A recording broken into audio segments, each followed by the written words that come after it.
Welcome to the first episode of the Erin podcast. Our journey begins right here, right now, and there is no perfect time to start your own journey to living your most authentic life. You are exactly where you are meant to be, and I'm so glad you're here. So throughout this podcast, I will be completely open and vulnerable and will be sharing so much of myself with you. And I'm so excited to learn more about you as well. Let's start by telling you my story. My first mental shift happened when I was about 30, and we'll get to that later, but I thought we could just start at the beginning. So I grew up in the Midwest in a family that was living beneath the poverty line for my entire childhood. It was a lot of hardship, a lot of turmoil, a lot of financial stress in the family. And it was because of all of that adversity that I faced from a young age that I was determined to be successful. I was determined to get out of that way of life and ultimately to escape what I had been born into.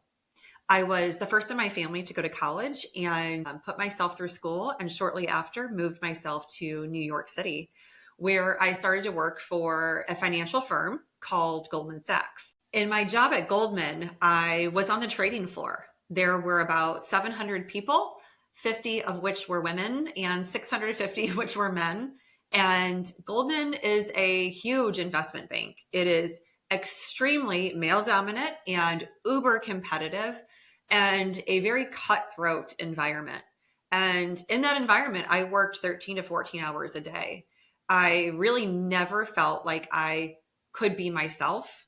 I thought I had to be as perfect as possible, which is a joke. I could never make mistakes. I had to do everything in my power to be right.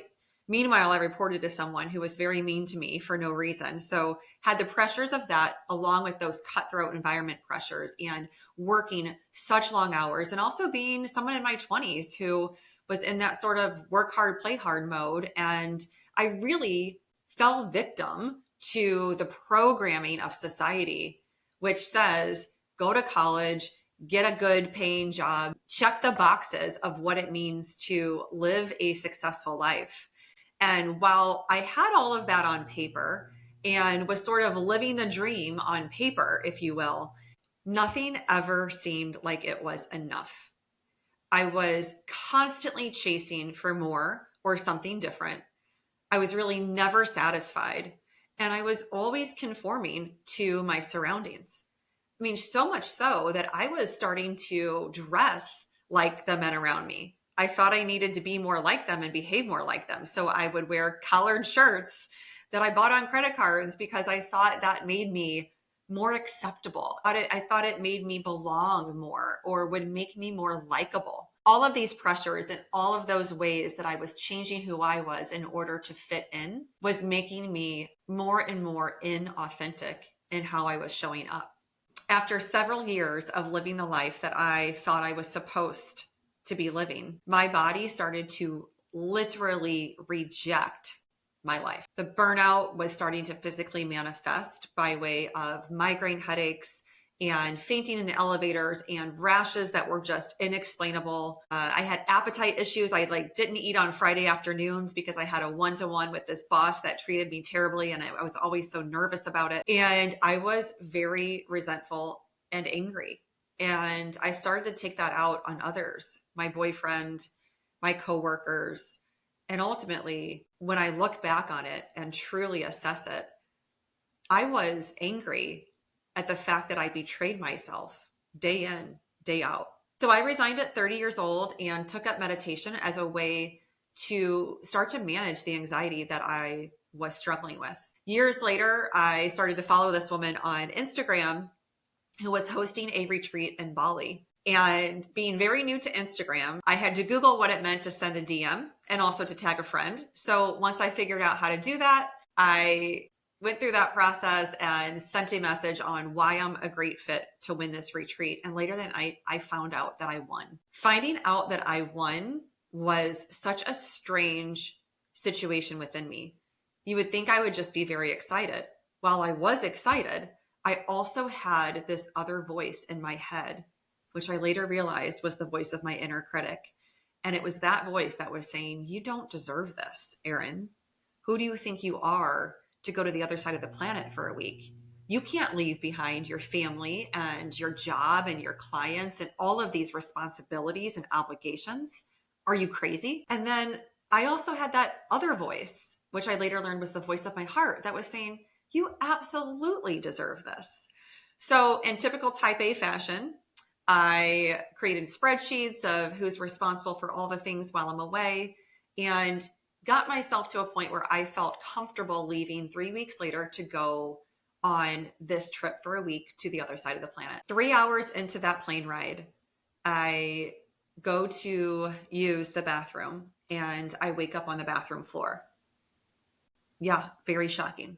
As I come to, I start to walk back to my seat, and this time I wake up on the floor of the airplane, and there are people surrounding me and an oxygen mask on my face, and my legs are elevated in the air. And as I make my way back to my seat, escorted by a flight attendant, I come to in my own mind and realize there's this voice again. And it is saying things to me like, you see, Erin, I told you not to go on this trip. I told you it's so irresponsible of you. Who do you think you are? And as I sat there and reflected, I realized this is a mental shift. I am being completely reset. You see, I was on a path of self-destruction if I didn't pivot. If I didn't come to a point in myself of taking responsibility for how I was living my life and how inauthentic I was being, how much I was living against my own will, the will within me that knew I wanted something different, knew I wanted more out of myself, knew I wanted to be more whole and more true to me. And I wasn't doing that. I wasn't living my truth. You see, a path of self-destruction doesn't have to be something so glaringly obvious. It doesn't have to be some huge issue that others can see and others can recognize before you do yourself. A lot of times it's just a matter of acknowledging within you where you're conforming, where you're not living authentically. You are worthy of living your most authentic life and showing up as your best self. Over the course of this podcast, we will discover how you can do just that. Be ready to open your heart and your mind as we take this first step on our journey together. Remember, the meaning you seek, the answers you yearn for, they often lie within. I encourage you to follow me at erincoop.com or authenticallyec on Instagram. Subscribe now so you don't miss a step of our journey together. Until next time, manifest great things.